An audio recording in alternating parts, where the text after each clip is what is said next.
كانوا قليلا من الليل ما يهجعون وبالأسحار هم يستغفرون. تو اللہ کیا فرماتے ہیں؟ وَلِلَّذِينَ كَفَرُوا بِرَبِّهِمْ، کہ جو لوگ اپنے رب کے ساتھ کفر کریں گے تو کیا پتہ چلا کہ اللہ کی نظر میں مجرم وہ لوگ ہیں جو اپنے پالنے والے کا انکار کریں. سمجھ رہے ہو؟ جو اپنے پالنے والے کا اس کو تو دنیا جرم سمجھتی نہیں ہے. تو چونکہ جنت اللہ نے بنائی، جہنم اللہ نے بنائی، تو پاس بھی کون کر؟ پیپر جو ہے نا، جو ایگزام کے لیے جو اللہ نے جو پیپر بنایا وہ بھی اللہ نے بنایا ہے. تو جب تک اس پیپر کو فل نہیں کریں گے، میرے اور آپ کے کہنے سے نہ کوئی جنت میں جائے گا اور نہ کوئی جہنم میں. تو اللہ کہتا ہے سب سے پہلے مجھے مانو.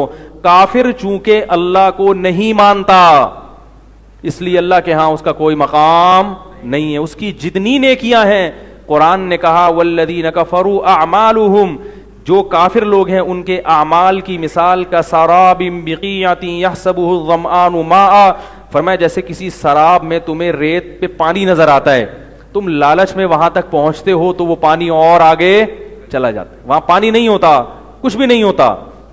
کہا کہ کافر جو عمل کر رہا ہے وہ امیدیں لگا کے بیٹھا ہے کہ مجھے یہ ملے گا. فرمایا جب وقت آئے گا تو کراماد اشتدت بہ الریح فی یوم عاصف، ایک راکھ کے پہاڑ کی طرح تمہاری مثال ہوگی کہ راکھ کا پہاڑ دیکھنے میں کتنا بڑا لگتا ہے مگر اس کا کوئی وزن نہیں ہوتا، پھونک مارو پورا پہاڑ اڑ جائے گا.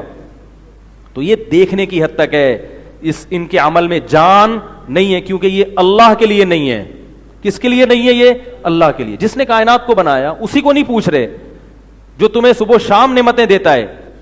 اب دیکھو قرآن میں اللہ نے کائنات میں غور کرنے کا حکم دیا، سائنسدان بھی غور کرتے ہیں، مگر اللہ کہتے ہیں غور کر کے خالق تک پہنچو. یہ مخلوق میں ہی الجھے رہتے ہیں. اس کا یہ مطلب نہیں کہ سائنسدان جو کائنات میں غور کرتے ہیں غلط کرتے ہیں. میں یہ کہہ رہا ہوں کہ اتنا کافی نہیں ہے، کائنات میں غور بھی کریں، لوگوں کی خدمت بھی کریں، لیکن خالق تک پہنچنے کی کوشش بھی تو کرو. آپ کس نے بنایا، کیوں بنایا، ان دو سوالوں کا جواب تلاش کرو. آپ وہ ہم سے کیا چاہتا ہے، اس پر کوئی بحث ہی نہیں ہے کہ وہ ہم سے کیا چاہتا ہے. وہ کہتے ہیں چھوڑو یہ مولویوں کا کام ہے، یہ مذہبی لوگوں کا کام ہے. تو یہ اللہ کے جو پیغمبر دنیا میں آئے، سفیر آئے، انہوں نے تو یہی ہمیں بتایا بھئی اس کائنات میں غور بھی کرو اور خالق تک پہنچنے کی کوشش بھی کرو.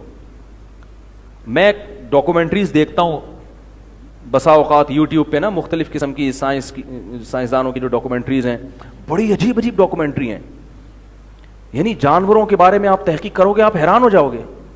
سمندر کی گہرائی میں ایسے ایسے جانور پیدا کیے ہیں جہاں اندھیرا ہے مگر اللہ نے وہاں بھی زندگی پیدا کی ہے. اب گورے جو ڈاکومنٹری بناتے ہیں اس میں کیا ہوگا، ایسی ایسی کائنات کے رازوں سے پردہ فاش کریں گے کہ انسانی عقل حیران کی، یار خدا نے کیا کیا بنایا ہے.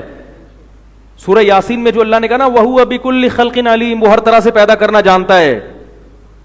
تو ہمارا ان انگریزوں کی بنائی ہوئی ڈاکومنٹری کو دیکھ کر ہمارا ایمان بڑھتا ہے، بے اختیار منہ سے سبحان اللہ نکلتا ہے، کیا کیا بنایا اللہ تعالیٰ نے.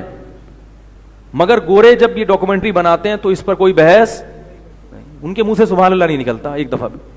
بس کہتے ہیں بڑی عجیب فطرت، نیچر فطرت کہہ کے سب کیا کر دیتے ہیں، ٹال دیتے. گاڈ کا نام بھی نہیں آتا. اللہ تو یعنی انگلش میں بھی نہیں کہتے کہ گاڈ کیسا طاقتور گاڈ ہے. لیکن عرب جب یہ ڈاکومنٹری بناتے ہیں یا پیش کرتے ہیں اس میں وہ بار بار قرآن مجید کی آیتیں چلاتے ہیں.